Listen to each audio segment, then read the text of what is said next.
이 시간도 계속해서 아사 왕에 관한 말씀을 우리 함께 나누겠습니다.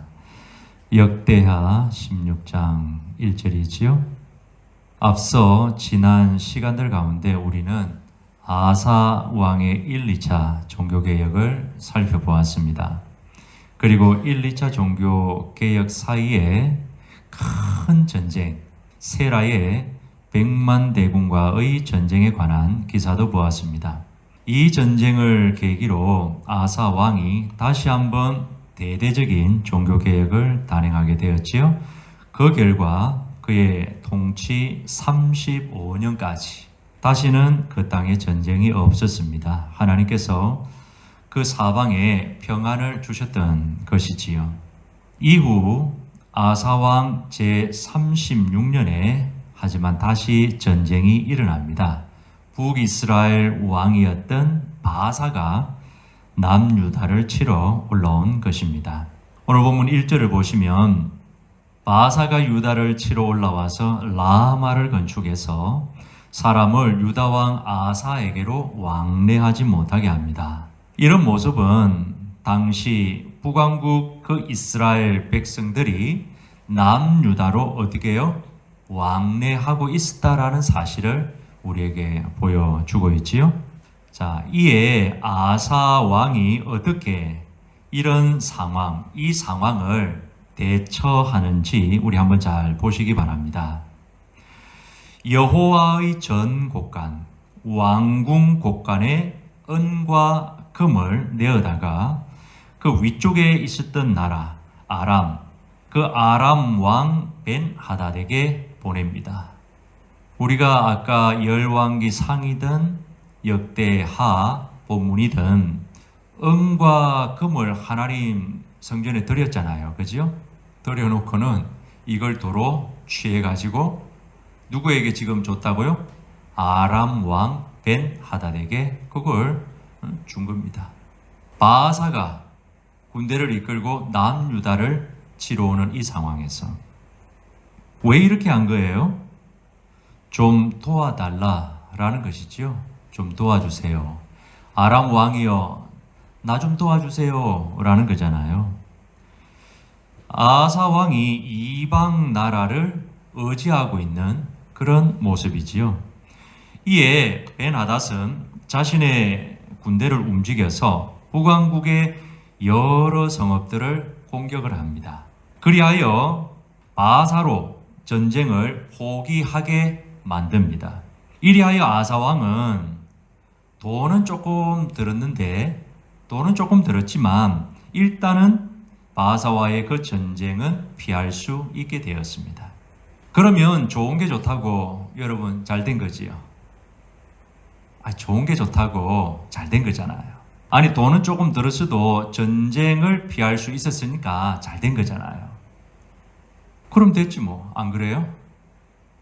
안 그런가요? 하지만 그렇지 않다라는 거지요. 인간적으로 보면 잘 된 것처럼 보입니다. 인간적으로 보면 잘 된 것처럼 보여요. 우리가 어떤 일을 만나서 지금 바사처럼 이리 해가지고 결론이 잘 나왔어요. 그러면 내가 볼 때에도 그렇고 사람들이 볼 때에도 그거 참 잘 됐네. 그렇게 말을 할 수가 있지요. 그죠?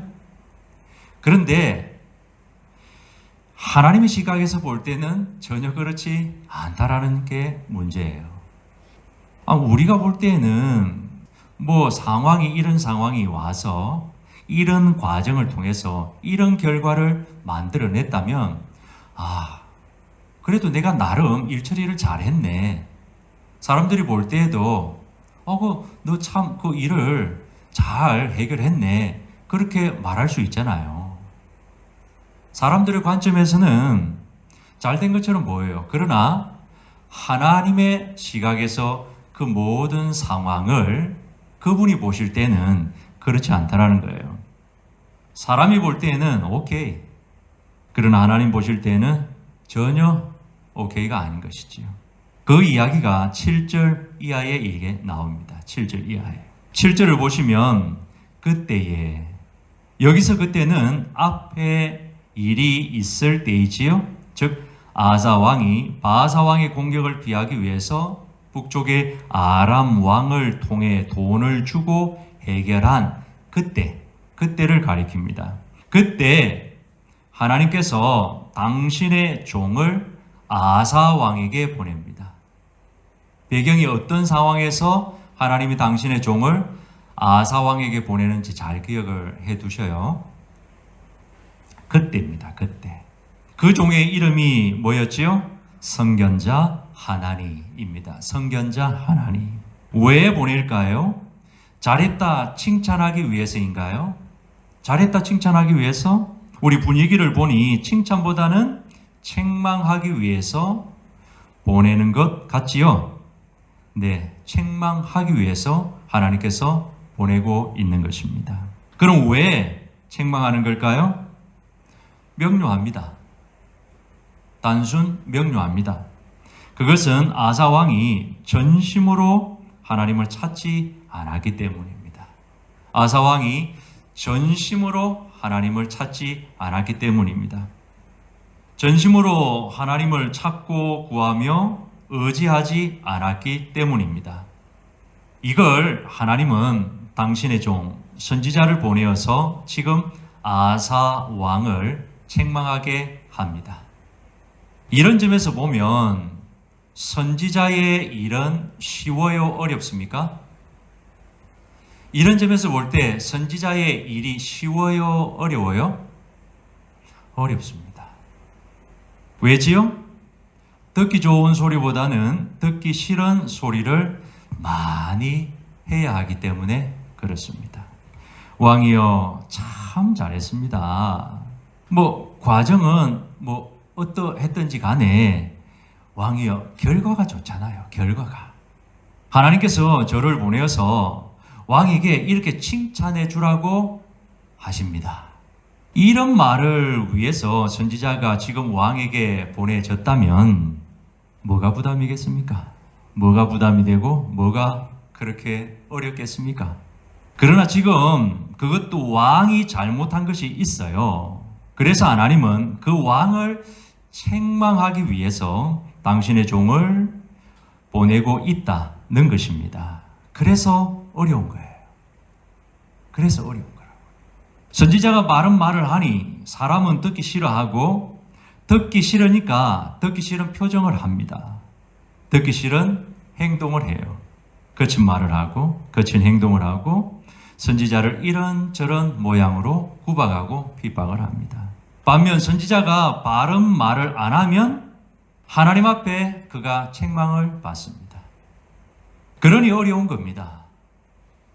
누구를 더 기쁘게 해야 할지 하나님의 선지자는 늘 생각하고 선택하여 행동해야 됩니다. 하나님이냐 아니면 사람이냐, 하나님의 영광이냐 사람의 영광이냐, 둘 중 하나를 선택해야 합니다. 하나님을 선택하면 그는 참 선지자로 남게 됩니다. 그러나 사람을 선택하면 그는 거짓 선지자로 남습니다. 비록 사람들에게 모진 핍박을 받아도 하나님으로부터 칭찬이 주어지기 때문에 그렇습니다. 어쨌든 하나님의 보냄을 받은 하나니 선지자가 아사왕을 만납니다. 그리고 책망을 합니다. 이 책망은 선지자의 개인적인 책망이에요? 아니면 하나님의 의한 책망입니까? 지금까지 설명을 했잖아요. 하나님께서 당신의 종 선지자의 입을 통해 아사 왕을 책망하고 있는 것입니다. 그러니 책망을 받는 왕은 선지자의 말, 그 사람의 말로 받아서는 안 돼요. 그렇죠? 선지자의 말, 선지자의 그 자기 말로, 사람의 말로 받아서는 안 된다는 겁니다. 그럼 어떻게 받아야 돼요? 하나님의 말씀으로 받아야 됩니다. 하나님을 경외하는 마음으로, 겸손한 마음으로 그 말을 들어야 됩니다. 하나님의 사랑의 꾸중으로 받아들일 수 있어야 합니다.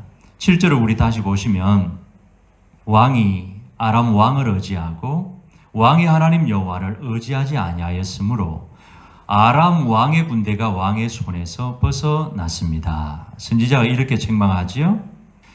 선지자의 말을 통해 하나님의 마음을 우리 한번 헤아려 보면 하나님이 원하는 바는 복잡할 것 같아요? 단순해요? 흐려요?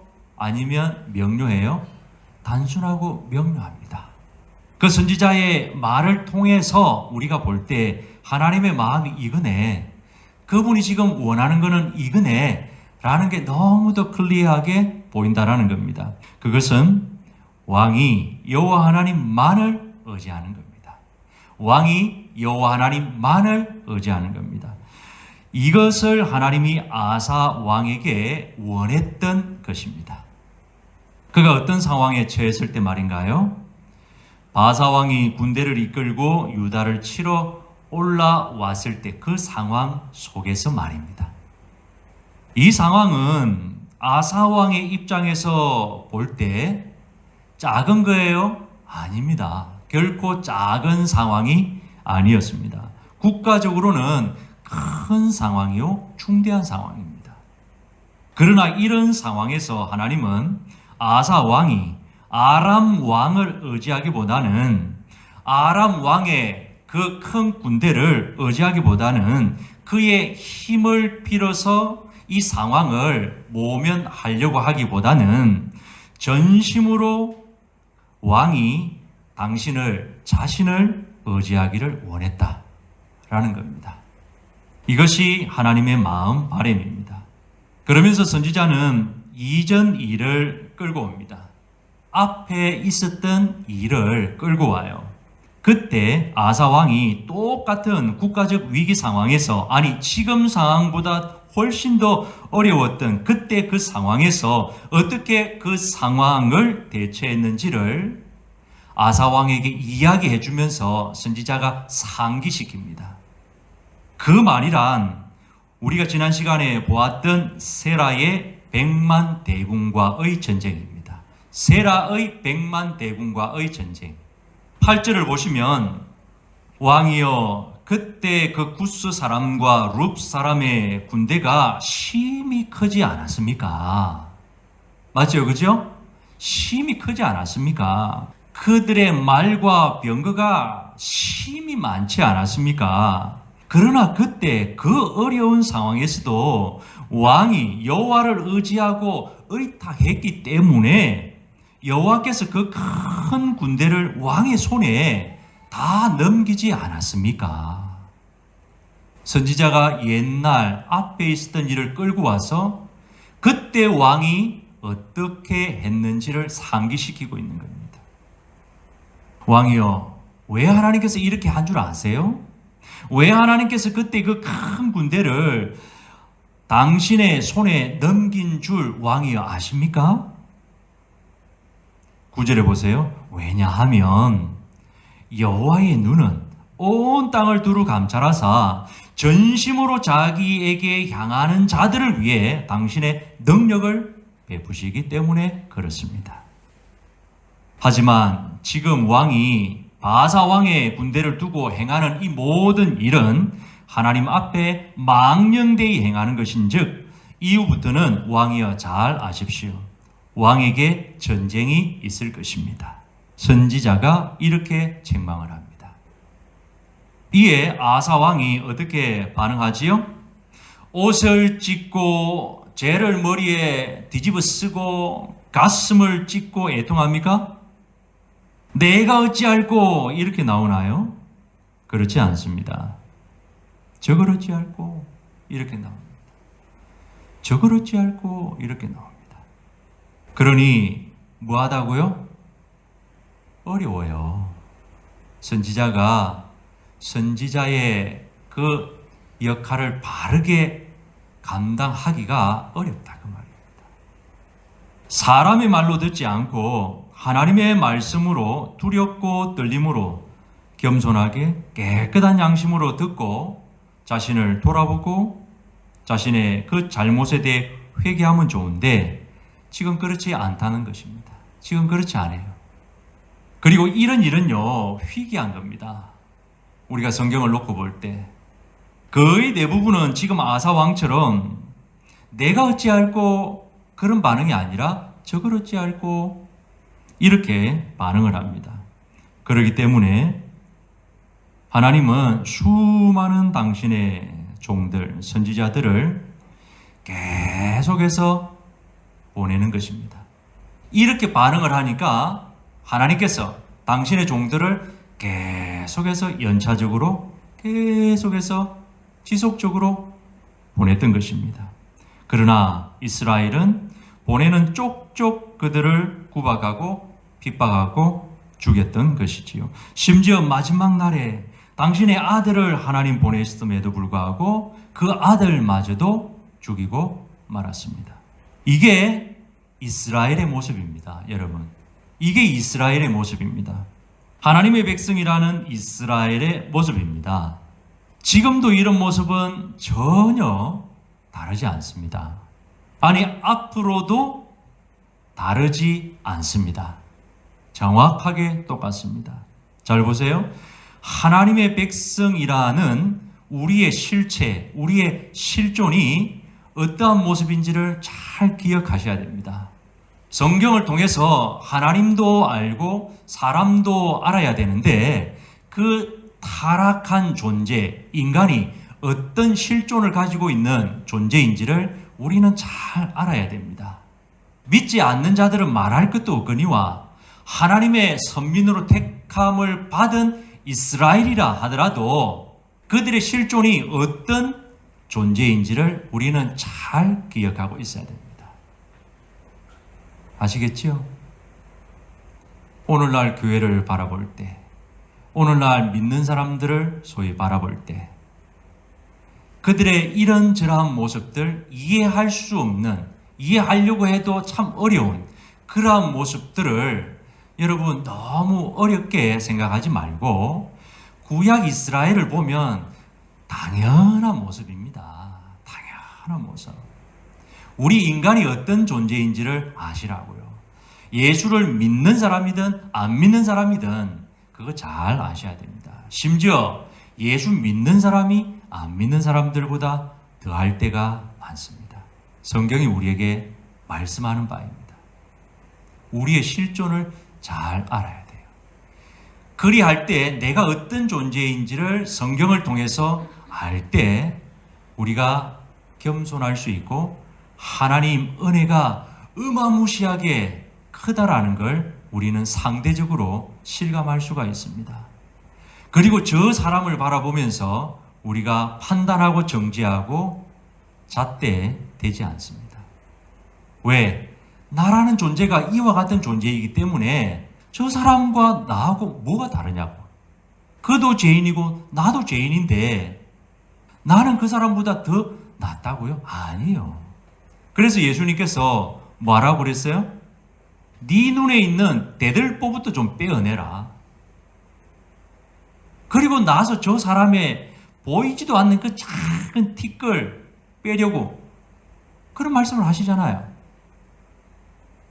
여러분, 타락한 우리 인간의 그 실체, 실존이 그것도 하나님의 백성이라고 하는 사람들의 그 실존이 어떤 건지, 어떤 모습인지 우리가 성경을 통해서 잘 기억하고 있어야 됩니다. 이 이해가 바르면 그 사람은 참 성숙한 사람입니다. 이 이해가 바를 때 겸손하고요. 이 이해가 바를 때 하나님과의 관계 속에 늘 은혜가 마치 물이 위에서 아래로 흐르는 것처럼 하나님의 은혜가 이 낮은 자의 마음으로 계속 흘러 거기에 고이면서 충만하게 되어집니다. 이 원리를 깨닫지 못하면 항상 이 사람의 마음은 예수를 믿어도 완악하고 강팍하고 교만하고 높습니다.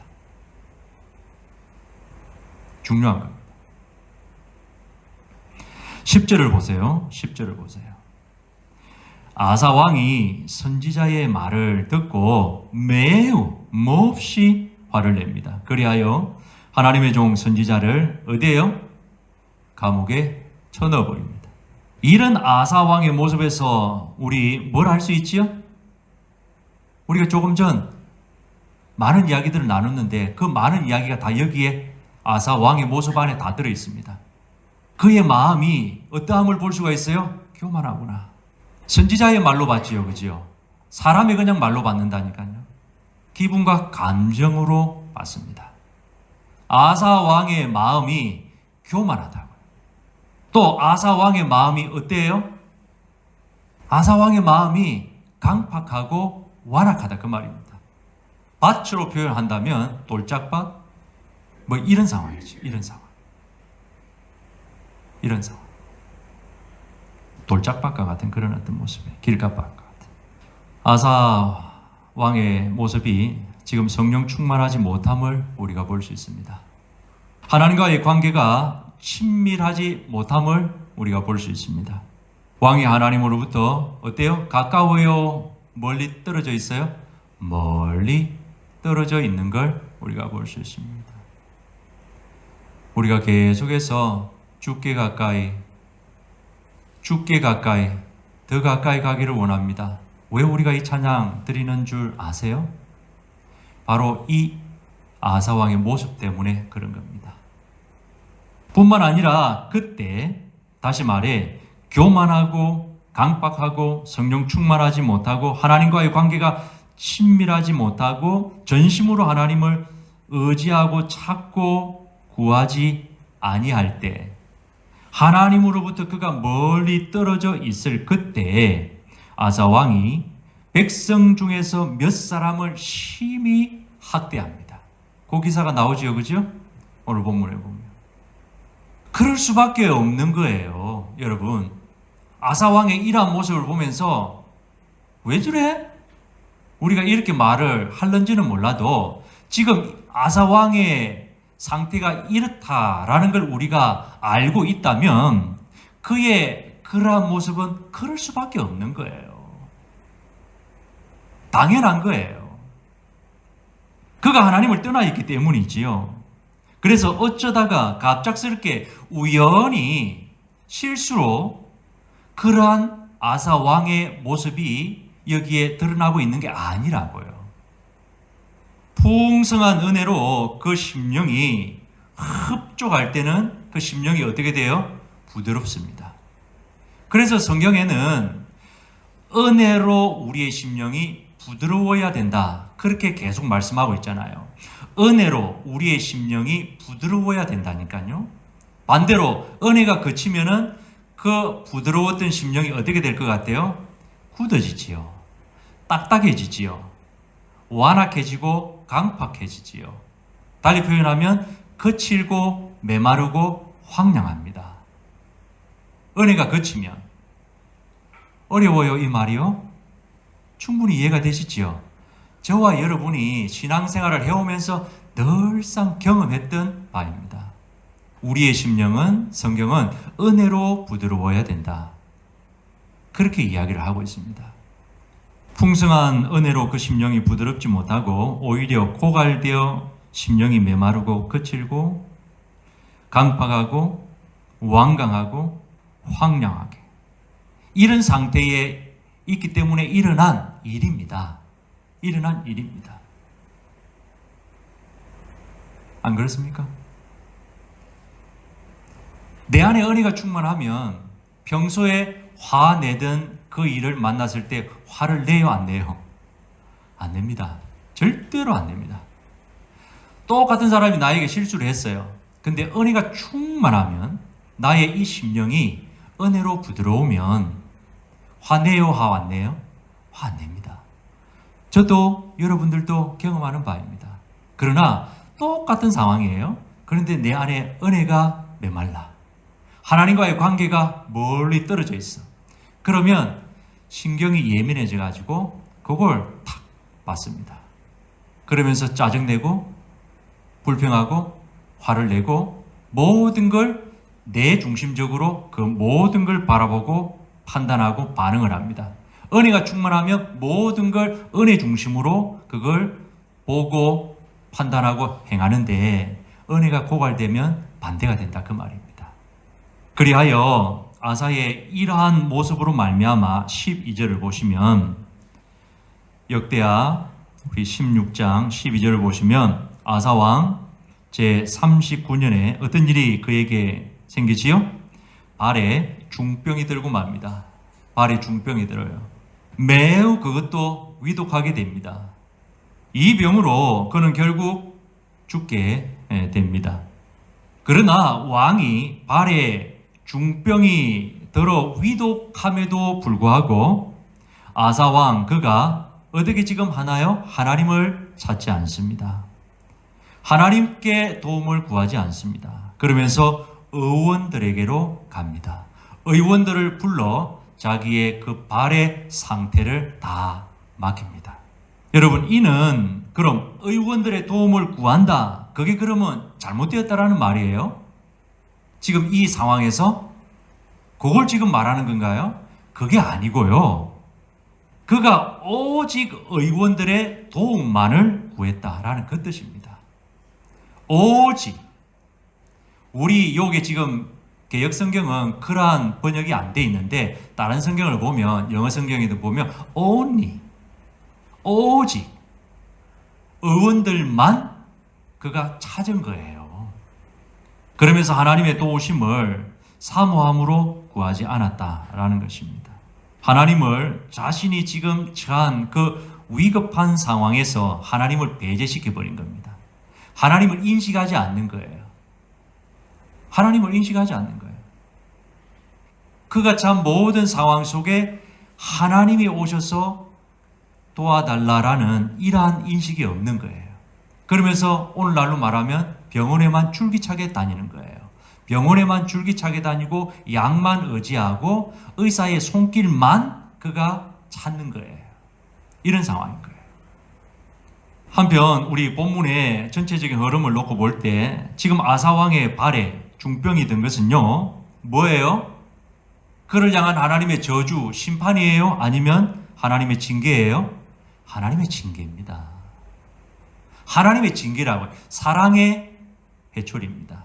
하나님께서 매를 대고 있는 거예요. 우리가 그걸 어떻게 알 수 있어요?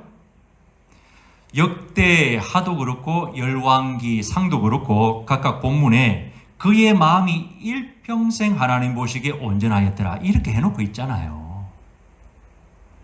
아사는 여호와 보시기에 정직한 사람이었습니다. 그러니까 하나님께서 매를 대시는 거예요. 징계하신다 그 말입니다. 그러면서 하나님께서 그 징계의 목적이 있겠지요. 그죠? 의도하는 바가 있을 거라고요. 하나님은 이런 징계를 통해 그가 다시 하나님을 찾고 구하기를 원했던 것이지요.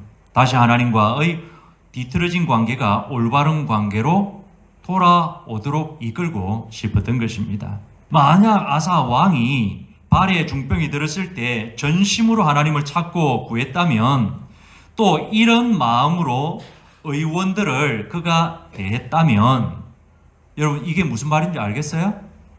그가 전심으로 하나님만을 찾고 구했다면 또 이러한 마음으로 의원들을 그가 대했다면 찾았다면 이 말이 무슨 말인지 이해가 되냐 그 말입니다. 구스 사람 세라가 100만 대군을 이끌고 왔잖아요. 그 전투에서 아사왕이 하나님만을 주밖에 나를 도와줄 리가 없다라고 고백을 했잖아요. 그러면서 하나님만을 의지하고 하나님만을 의탁했잖아요. 그러면 그게 다 끝나버렸어요? 안 끝났지요. 지난 시간 우리 봤잖아요. 안 끝났잖아요. 그러면 주만 나의 도움이 되십니다. 강한 자와 약한 사이에 주만 나의 도움이 되십니다. 내가 주님을 의지하고 주님을 의탁합니다. 이 상황 전쟁에서 100만 대군과의 싸움에서 그러고 아사왕은 집에서 놀았습니까? 아니요. 58만의 대군을 그도 이끌고 그 전쟁터로 갔다 그 말입니다. 그 말이 이 말입니다. 전심으로 아사왕이 여호와를 찾고 구했다면 또 이러한 마음으로 그가 의원들을 불러서 진찰을 받았다면 그러니까 하나님을 전심으로 찾고 구했다. 그래놓고 그가 그 중병이 든 발을 그냥 방치해놓고 있는 게 아니고 의원들을 부르지도 않고 그대로 있었던 게 아니라 전심으로 하나님을 찾고 구하고 그분께 이 모든 걸 다 올인시키면서 의원들을 불러서 그들의 진찰을 받았다면 이 말입니다. 백만 대군과의 싸움에서 주밖에 내가 의지하고 있다 갈 리가 없습니다 해놓고 자기는 58만의 군대를 그 전장터로 끌고 나와서 그들과 맞닥뜨려 싸웠다 그 말입니다. 손 놓고 있었다라는 게 아니라고요. 이걸 잘못 이해하게 되면 그냥 하나님께만 전심으로 내가 찾고 구했다 해놓고 나는 아무것도 안 해. 병원에도 안 가. 수술 받아야 되는데 뭐 하나님 알아서 해주시겠지. 이렇게만 하고 시기를 놓쳐서 그냥 죽어. 이런 일들이 발생한다니까요. 만약 아사 왕이 발에 중병이 들었을 때 전심으로 하나님만을 찾고 구했다면 또 이런 마음으로 의원들을 불러서 그가 진찰을 받았다면 분명 그는 하나님으로 인해 고침을 받았을 것이라 생각이 됩니다. 하지만 아사왕은 이런 하나님의 징계를 통한 그분의 마음을 제대로 이해하지 못했던 것 같습니다. 그러니 왜 이렇게 된 것일까요? 어찌하여 이렇게 그가 둔감해지고 강박하게 된 것입니까? 이전에 그렇게 전심으로 하나님을 찾고 구했던 자기의 자원을 하나님을 의지하는데 다 올인시키면서 하나님만을 의지했던 구했던 그 아사왕은 지금 어디로 간 것입니까? 어디로 간 거예요? 참 안타깝지요. 동시에 이런 아사왕을 우리 보면서 우리도 이런 모습으로 변할 수 있다라는 것입니다.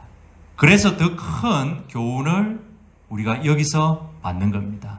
더 큰 교훈으로 이 사건이 와닿는 겁니다. 두 번의 종교 개혁을 단행할 정도로 그렇게 하나님 앞에서 신실했던 아사 왕. 이후에 이렇게 될 수 있다라는 겁니다. 그도 따라서 우리도 긴장을 늦출 수 없다라는 것이지요. 나는 예외라고 단언할 수 없다라는 것입니다. 그래서 늘 깨어 있어야 함의 소중함을 우리는 여기서 교훈을 받는 겁니다. 늘 깨어 있어야 된다라는 그 소중함을, 그 중요성을 우리는 여기서 교훈을 받는 겁니다. 하나님을 한 번, 한때 의지하고 끝내는 것이 아니라 지속적으로 변함없이 하나님을 찾고 구함의 그 중요성이 얼마나 큰지를 우리가 이 사건을 통해서 교훈을 받는 겁니다. 내가 믿음 안에 있는지 늘 점검해야 함의 소중함을 이 사건을 통해서 교훈을 받는 겁니다. 내가 믿음 안에 있는지, 이 말은 어떤 말이에요? 달리 표현하면 내가 믿음 안에 있는지를 살핀다라는 그 말은 뭡니까? 한번 생각해 보세요. 뭐예요? 내가 믿음 안에 있는지 살핀다라는 이 말을 다르게 표현하면 뭘 것 같아요? 내가 믿음 안에 있는지 점검한다라는 것은 달리 표현하면 이런 거예요. 내가 하나님과의 올바른 관계 속에 오늘, 현재를 살아가는 오늘이라고 하는 이 시점에서 그분과 올바른 관계를 맺고 내가 걸어가고 있는지 그걸 점검하는 겁니다. 옛날에 아니요 그거 말고 앞으로 아니요 그 다가오지도 않은 그거 말고요. 지나간 것도 아니고 다가올 것도 아니고 오늘, 현재, 지금 내가 하나님과 올바른 관계 속에서 그분과 동행하고 있는가, 이게 내가 믿음 안에 있는지를 점검하는 그 말입니다. 굉장히 소중한 겁니다. 이런 교훈을 받는 거지요. 왜지요? 결코 아사 왕의 문제만이 아니기 때문에 그렇습니다. 말씀을 맺습니다. 우리 꼭 기억하고 적용할 거 오늘 본문의 9절 말씀입니다. 역대하 16장 9절 말씀. 왜냐하면 여호와의 눈은 온 땅을 두루 감찰하사 전심으로 자기에게 향하는 자들을 위하여 능력을 베푸시기 때문입니다. 이 말씀을 꼭 기억하고 우리가 각자 믿음으로 적용하시기를 바랍니다. 여기서 왜냐하면, 이 왜냐하면은요, 백만 대군 앞에 아사 왕이 여호와를 의지하였기에 하나님께서 왕의 손에 그 백만 대군을 넘긴 이유를 가리키고 있습니다. 여기서 왜냐하면 이 접속사는 그 이유가 왕이 전심으로 하나님을 의지했다라는 겁니다. 그 이유가 뭐라고요? 왕이 전심으로 여호와 하나님을 의지하였기 때문이다는 겁니다. 이를 본문은 어떻게 표현했어요? 전심으로 자기에게 향하는 자들을 위하여 이렇게 표현을 하고 있습니다. 전심으로 자기에게 향하는 자들을 위하여 이렇게 표현하고 있습니다. 전심으로 자기에게 향하는 자들을 위하여, 이 말은 바꾸어 말하면 곧 전심으로 하나님을 찾고 구하며 의지하는 자라는 겁니다. 인간적인 자원을 하나님의 자원보다 앞세우지 않고 인간적인 자원이 있지만 하나님의 자원을 절대적으로 의지했다라는 것이지요. 앞에서 계속 이야기했던 그 말입니다. 100만 대군이 왔을 때 주만 의지하면서 의탁하고 맡기면서 그 또한 58만의 대군을 데리고 전쟁터로 나가 주만 의지하고 싸웠다. 그 말입니다. 자기한테도 58만의 자원이 있었어요. 아사왕에게도 많은 의원이라는 자기 자원이 있었어요. 그럼에도 불구하고 그 모든 자기 자원을 주만 바라보고 주 안에서 절대적으로 그분을 의지하면서 그 모든 자원이 여기에 붙어서 자기가 움직이는 겁니다. 그렇게 했다는 것이지요. 여러분, 여기서 전심으로라는 말은요, 그의 완전한 마음으로 입니다. 그의 완전한 마음으로, 즉 상황에 따라 이랬다 저랬다 하지 않고 언제나 일관된 자세, 일관된 태도, 일관된 마음으로 똑바로 나아갔다는 거예요.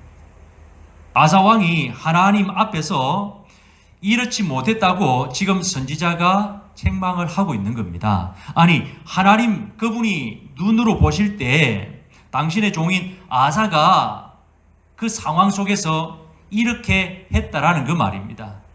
왔다 갔다 했다. 그 말입니다. 일관되게 자기를 향하지 않고 왔다 갔다 했다. 그 말입니다. 앞서 100만 대군 때와 바사가 치러 올라올 때 그가 나 여호와를 향해 갖는 마음 자세가 하나님 보실 때에 서로 달랐다. 그 말입니다. 달랐다.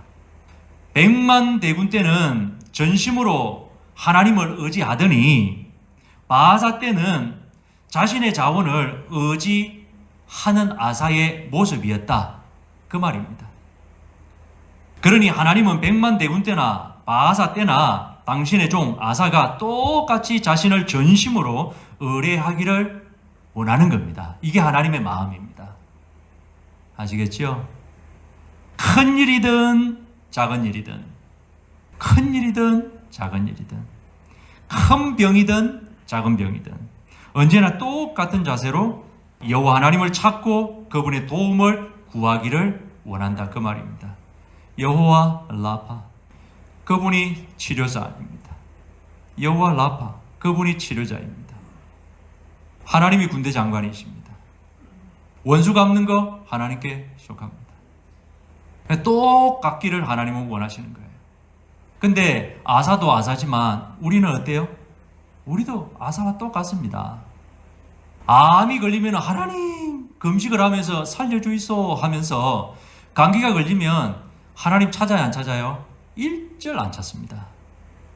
맞잖아요. 중병이 들어서 시한부 인생이 딱 선고가 되어지면 하나님 하면서 살려만 주면 제가 뭐라도 하겠습니다. 그렇게 하잖아요. 그러면서 하나님을 찾잖아요. 그런데 배가 조금 아파. 그러면 하나님 안 찾고 뭘 또 이렇게 찾아요? 약을 찾지요. 주사 한 대 맞으면 돼. 그거 판코레이 그냥 하나 먹으면 된다. 그 의사에게 찾아가봐. 하나님 인식 안 한다니까요. 실감이 되세요? 아사의 모습이 저와 우리의 모습인가? 아니, 오늘날 대부분의 예수 믿는 사람들의 모습입니다. 나라가 위기에 봉착하면 하나님 하면서 교회가 금식하면서 이 나라 살려주이소 그렇게 기도해요. 그러나 그것보다 작은 일들이 터지면 저게 나하고 무슨 상관이야? 하나님 안 찾는다니까요. 그러나 하나님은 그런 걸 원하지 않는다고요. 그런 걸 원하지 않아요. 하나님께 있어서 한번 생각해 보세요. 우리가 살아가면서 만나는 크고 작은 일들, 그게 큰 병이든 작은 병이든 그분에게 있어서는 똑같아요? 똑같지 않아요? 똑같습니다. 하나님께 암하고 감기하고 달라요? 똑같아요. 큰 중체대한 일을 놓고 그걸 하나님 앞에 기도하는 것과 사소한 일을, 작은 일을 놓고 우리가 그거 바라볼 때 하나님 입장에서는 똑같은 겁니다. 해산같이 큰 일도 또 상대적으로 작은 일도 그분 앞에서는 다 똑같아요. 그분께는 넘지 못할 일이 없어요. 알지 못하시는 게 없고요. 근데 우리는 항상 우리의 관점에서 이랬다 저랬다. 이럴 때는 하나님을 조금 더 의지하고 이럴 때는 하나님을 아예 찾지도 않습니다. 그러면서 아사 왕처럼 똑같이 내 자원을 가지고 세상적인 방법으로 세상적인 원리를 따라서 그 모든 것들을 해결합니다. 그리고 나서 우리는 어떻게 생각해요? 아니, 과정은 그래도 결과는 안 아프니까 문제가 해결되어졌으니까 좋지 뭐. 근데 하나님께서 보실 때는 어떻다고요? 다 자기를 배제했어. 그러면서 여전히 자기가 주인되은 삶을 살아가. 자기가 중심이 되어져서 그 문제를 바라보고 생각하고 판단하고 다 해결해. 그 문제 속에서 하나님의 입장은 고려하지도 않고 그 문제 속에서 하나님은 어떤 계획을 가지고 어떤 뜻을 행하고자 하시는지 생각지도 않고 그냥 내가 중심이 되어서 다 그냥 해버려요. 그러면서 오케이, 잘 됐으니까. 마치 그런 자기의 생각이 하나님의 생각과 동일한 것이냐? 하나님도 있지 오케이겠지요. 그렇게 생각을 한다니까요. 뭐예요? 여전히 자기 중심적인 사고로 살아가고 있다고요. 필요할 때는 하나님 끌어서 당겨다가 쓰고 필요하지 않으면 하나님 다시금 물려버립니다. 맞지요? 필요하면 하나님 땡겨. 어떻게 해서든지 땡겨가지고 쓰려고 하고 이제 필요가 없으면 하나님 다시 치워버립니다. 그러면서 여전히 자기가 중심의 왕이 되어서 모든 걸 주관하고 행합니다. 자기 생각대로. 아사 왕의 모습은 우리의 모습입니다. 저의 모습이고 여러분들의 모습입니다. 오늘 이 시대를 살아가는 수많은 그리스도인들의 모습입니다. 수많은 목회자들의 모습이고 장로님들의 모습이고 권사님들의 모습이고 안수 집사님들의 모습이고 수많은 성도들의 모습입니다. 우리 전심으로 하나님을 찾고 구할 수 있기를 바랍니다. 전심으로 하나님을 찾고 구할 수 있기를 바랍니다. 이랬다 저랬다 이랬다 저랬다 상황에 따라 그런 거 말고요.